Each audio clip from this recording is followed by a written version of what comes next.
So ayun mga kabisdak, maayong buntag sa tanan, happy Friday. Apat na menu lang ang niluto ko ngayon kasi meron po kaming papakainin mamaya lunch. Yan, ito po ang fried tilapia in isadong munggo in malunggay on top, chicken paksiw, and pork caldereta.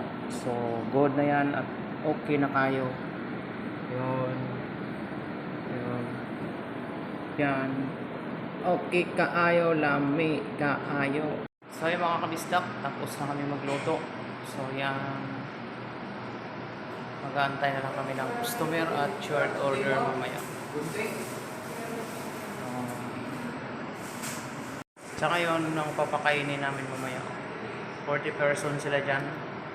So ang ulam nila ay chicken teriyaki with toge po yun katabi.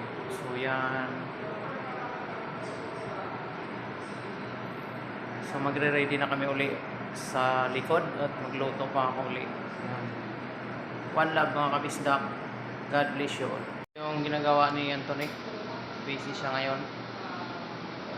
Yan yung show sip ko.